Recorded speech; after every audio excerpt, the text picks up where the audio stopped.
Here we go. Summertime. Yes, that means Commanders training camp. We're starting to focus on football. I know you're hot, you're exhausted. That means football. And we're sponsored, the DC Sports Huddle, by MGM National Harbor. As you know, for the latest in Washington sports, visit MGM National Harbor to experience a sports fan's paradise. Yes, indeed. We have the cast of regulars on this one: Rob Woodfork, Dave Preston, and George Wallace. And if we're talking Commanders, we have to talk the face of the franchise. That is the significant storyline for this team. And Terry McLaurin is that aforementioned face. He just spoke earlier, in fact, as we record this. So, George Wallace, what's the take? Well, he's very thankful to get this thing done. He said it was very interesting, or not interesting. It's very weird for him because he says he doesn't miss practice ever. And we've seen that throughout his career, but he was forced to miss the OTAs. So I guess you weren't forced to miss anything, but he did miss OTAs and mandatory minicamp. He said that he was in constant communication with Ron Rivera. He said his teammates checked on him, Carson Wentz as well, but he's very thankful to get this done. He said he did not really think it was not going to get done. He had faith in the fact that it would. And he said the best is yet to come for him. He said the locker room's full of great guys. And he said he was about to get on a plane right after he spoke to go to California and play catch with Carson Wentz. So he knows he's missed some time with his new quarterback, the 9th of his career, by the way.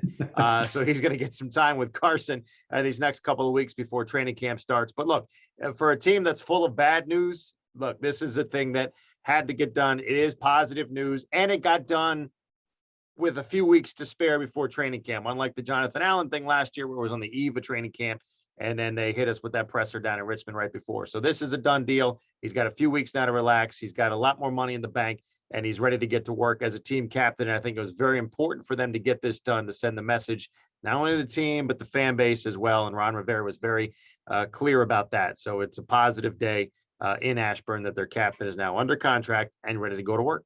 And by the way, we have to look up the category of players that were severely impacted by missing OTAs. I don't know if we could, if you put that in Google, you might break Google. I don't think there's that category. All right. So now that Terry McLaurin, it's all feel good. Let's go and put the pressure on him. Is he the next Art Monk of this franchise? Let's crystal ball it. Well, you were just talking, George. We'll start with you. Go right down the line.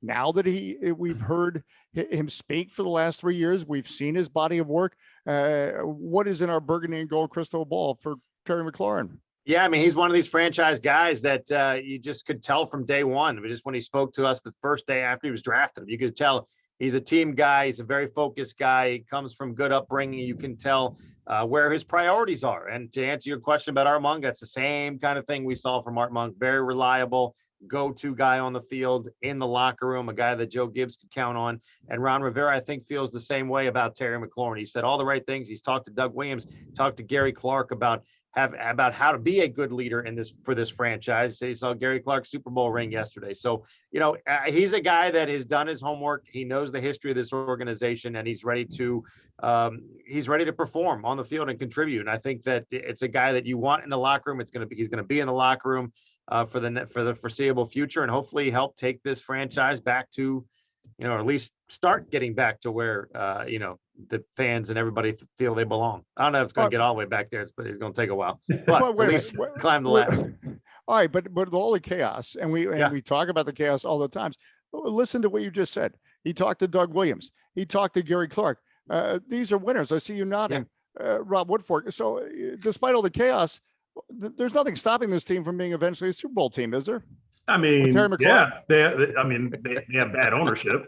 Wait, how much time do we got? How much time we have? Yeah, right. But that's the thing, and that actually sort of brings me to a point that I don't know that I've expressed on here, and that is I like what Washington has in place. I like the team president, Jason Wright. I like the head coach, Ron Rivera. I like what they have in the front office, and they have subsequently some really good pieces on the roster. But and that's the guys the players are going to deal with. Right, exactly. So that's the thing. It's like they have the structure in place to be better than any team that we've seen in the Snyder era. But the Snyder era is not over, so it's hard to put a lot of faith in it. But to put it in today's terms, and I think I said it on here before, you look at Terry McLaurin, he's one of the few guys that you look at this roster and you say, this guy could have played for Joe Gibbs back in the day. We were mentioning Art Monk. I mean, he's a guy that doesn't say a whole lot. He just goes out there on the field and just balls out. He's not like a Chase Claypool who's out here dropping these quotes talking about I'm a top 3 receiver in the league. He's not even a top 3 receiver on his team.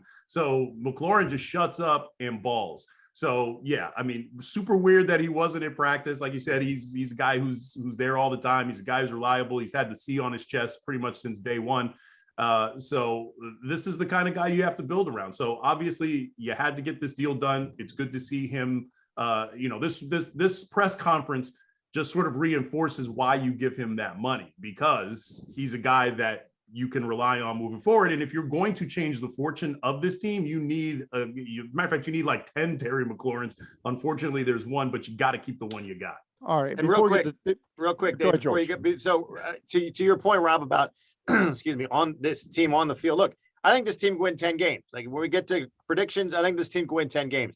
They've done the right things on the field, but to your point, it's hard, and we've seen ourselves fall in this for the last however many years. 20. It's hard to just focus on the football. If you're focusing on the football, yes, this team has done the right things. They've been through a lot the last couple of years, especially with Rivera coming in the name, and the coach has cancer, and you did this and this.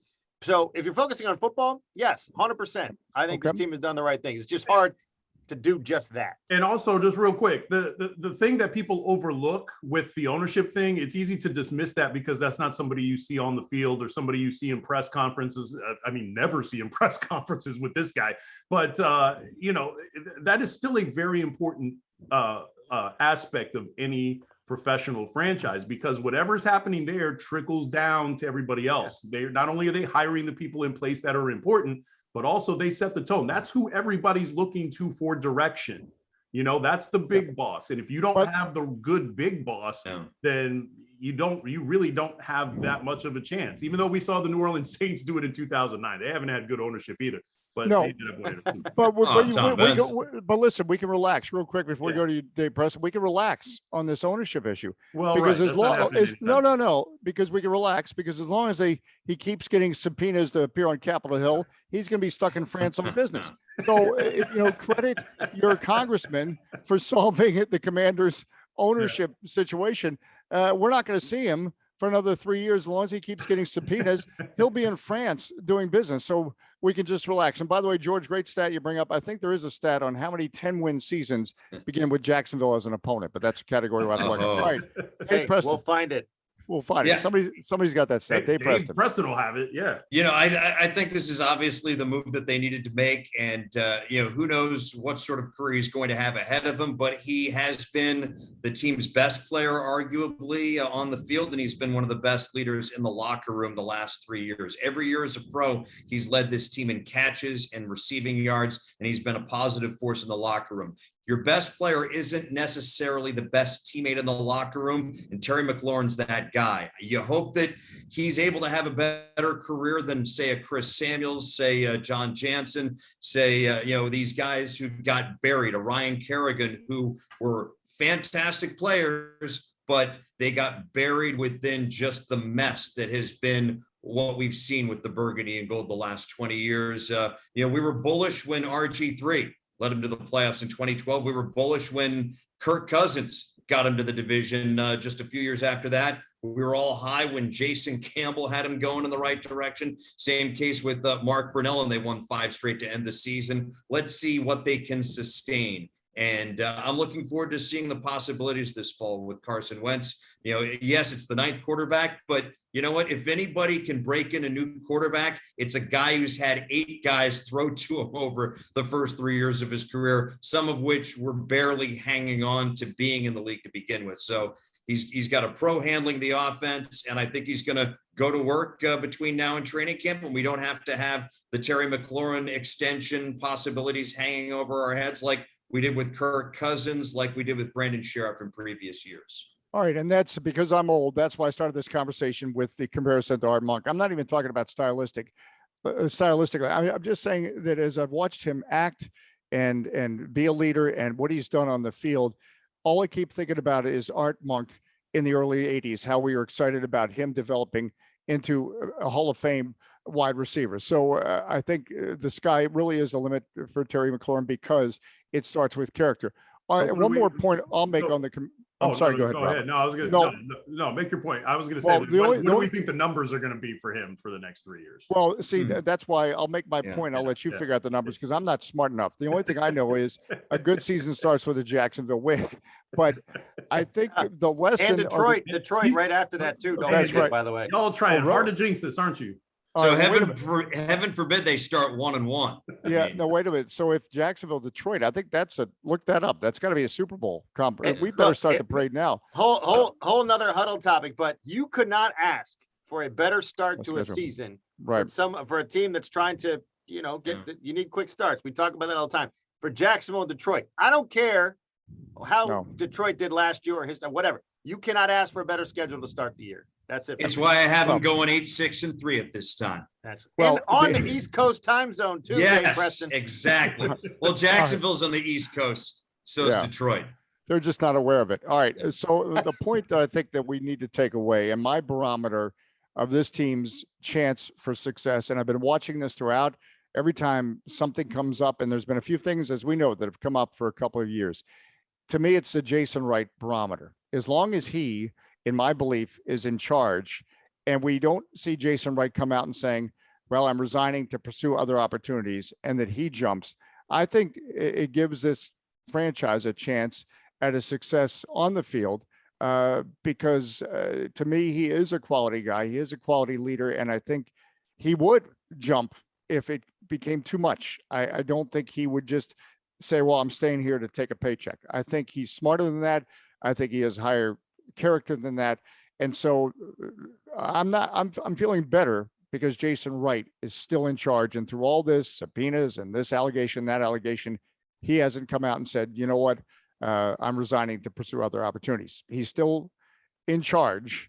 And people we mentioned, the Doug Williams, the Martin Mayhews, et cetera, there's a lot of good people out there in Ashburn, and he's still the president, and that's a good thing. Any other thoughts on this topic? I interviewed him a couple of years ago, and that was one of the things that he mentioned, because that was one of the point blank questions I asked him. I was like, okay, you're going to work for a guy who doesn't have a great reputation. And he said, look, all I know is that I'm being given the opportunity, and I'm being given the opportunity. There's no, or at least the implication was that, there's no micromanagement. There's no any of that. Now, honestly, that was his first month on the job. So we don't know what's happened in the 2 years since. But he's still here. But he's still here, and there is something to be gleaned from that, and I hope that we can take heart in that, and that we don't hear anything crazy coming out on the back end. All right, No, numbers for and look, he's a guy that's really smart. I mean, as Yes. as one If of nothing else, my favorite head coach would say, super smart. Super So smart. he's a guy that I can see working in the NFL office after here. I see this as a stepping stone for him. It's just how much can he take, I guess. Well, but Right. that's my whole point. He Yeah. is not a person that just, well, boy, I'm so thankful to get this job because I have no Correct. other opportunities and I'm going to hang on no matter what because this check is great, et cetera. He is not someone that would be void of opportunities. If he decided I've had enough, he would have 5 offers right away. 100%. And here's the thing, like, we don't know what's going on behind the scenes. There could be some sort of, there might be something, the planets aligning in a way that, Snyder's out of the way and then somebody else steps in, and you know what I mean? So, I don't want to get too much into, too much into the weeds on this, but, he might know some stuff that we don't. All right. And when they convinced Dan Snyder to do a podcast from his yacht off the coast of France, we know we're in good shape. All right. Real quick, you wanted to do numbers predictions. What do you guys think of McLaurin? You're in now that we've got him. I put him in the Hall of Fame, so I've already made my prediction. Uh-huh. No, but here's the thing, but what's funny about that though is, I mean, as high in esteem as we hold Art Monk in this area, remember how long it took for him to get into the Hall of Fame, and he had 2 rings. Well, and let me tell you, it's for funny. McLaurin, like, he can put up like 1,000 catches and put up all these great numbers, but if he continues to play on teams that win 7 games every year, then he's not going to go to the Hall of Fame. Right. I think the way that with offenses are cooked today, with the way that the game is cooked, I think there's no reason not to expect him. Especially with the 17-game season, Terry McLaurin should be on the books for 1,000 yards a season easily. I mean, I see him 90 catches, maybe 1,100, 1,200 yards per season. He's, as we mentioned, he's led the team in catches and receiving yards every year. I think one year he was second in touchdown receptions, but the other 2 years, first and third seasons in the league, he led them in touchdown catches. So no matter who's quarterback, Homer Simpson could be quarterback and he would still find a way to get open and get the ball more than anyone else on this team and be productive. First of all, everybody knows Peter Griffin's the better quarterback of the part two dads. That's why I went with Homer Simpson, because you're going with the lesser arm there. I mean, look, he had, looking at some of the numbers 2 years ago, 134 targets, last year 130. Expect that to go up. You got a guy like Carson Wentz. Keep in mind who he's doing that with the last couple of years too. I mean, Taylor Heineke, God bless him, but come on. So, I could see 90 to 100 catches. You could see 1,000 to 1,300 yards, 100% in that, and approaching 10 touchdowns. I mean, I fully expect now. Look, and we thought last year Ryan Fitzpatrick was going to help him out a lot too, having another competent quarterback, a veteran quarterback that lasted 14 minutes. So this year with Carson Wentz, knock on wood, he stays healthy. Of course, that's the big thing for any team and for any position that we talk about, but the numbers will be there. I think this offense is going to roll this year in the way they're going to spread the football around. And Terry McLaurin obviously is the top target. But again, look, if he's the only guy out there producing, you know what defenses are going to do. So it's going to rely on others to step up and produce, like Curtis Samuel, stay on the field, Logan Thomas come back, guys like that to take sort of more of the attention away from Terry and let him go to work. Doesn't matter. I already got him in the Hall of Fame. But anyway, so why are we even need to play it anymore? I don't know. Right.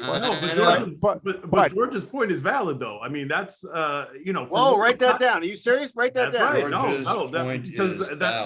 I can piggyback right off of that, because I'm telling you right now, 1,000 yards, that is the floor. I mean, you can put 1,000 yards in pen for him, as far as I'm concerned. The two numbers I'm looking at are how many catches is he getting and how many touchdowns, because as productive as he's been, the touchdown numbers are not what 7, 4, and 5. Yeah, that's not what you would expect from a top level. He's got to get into double digits. Carson Wentz, whatever his faults are, he should be able to get him into double digits this season if he's healthy. So I don't think his targets are going to go. I mean, you talked about, what was it, 134 targets?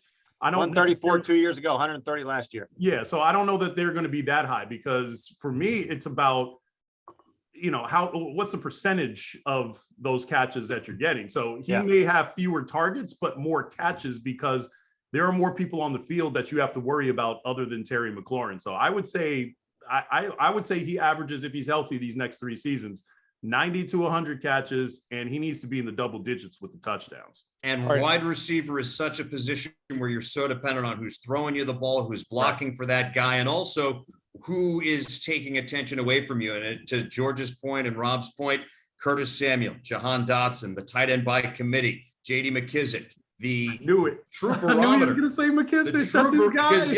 true barometer for this team might not necessarily be Terry McLaurin's numbers this year, next year, the year after, but what these other guys do to give him better quality opportunities as opposed to a quantity of opportunities. All right, and I get the final word because I'm on vacation this week, but I wouldn't miss a DC Sports Huddle. Yeah, that's right. And all this is predicated on a good offensive line. Pro Football Focus last year ranked the Commanders' offensive line 6th in the NFL. Now, Brandon Sheriff is gone, but you consider all the injuries, COVID, et cetera, they dealt with, and Pro Football Focus ranked the Washington offensive line 6th. Bottom line going forward, just don't forget the offensive line. As Art Monk put up numbers, had success. It seems to me there was a pretty good offensive line operating in Washington in the 80s. I don't think we're going to get the Hogs Part 2 coming anytime soon, but that'll be an important factor. Or even the dirt bags, if we remember that. By the way, just to bring this full circle, we talked about Dan Snyder and it's starting at the top, right? Well, look, he's on vacation, but the guy at the top leading this is where it starts with the huddle. He's on vacation, but he's here today. See, that's what I'm talking about. Dave's in France? Is that where, are you in France? Wait, are you in France? No, Silver, undisclosed location in Silver Spring, but close. Perfect. I mean, same thing. It's either the Riviera or the Potomac I'm looking at. All right. And to Dave's point, talking about the O-line, happy birthday, Joe Jacoby, this week. The guy deserves a shot at the Hall of Fame. Oh, that's deserves the weird beat. because that's not he wasn't in any James Bond movies. How'd you know? No, that it was wasn't. there? No, but that's No. Bond birthday is different than Burgundy and Gold birthday. No, but there were a couple characters in Bond movies that look like Joe Jacoby. So that's where. That's true. All right, which brings the end, and I hope everybody's having a great summer. It's a DC Sports Huddle. We'll be back with you again next week, wherever we are. Maybe we'll be in the south of France chasing Dan Snyder. We're sponsored by MGM National Harbor. For the latest in Washington sports, visit MGM National Harbor to experience a sports fan's paradise like we have every week. Break.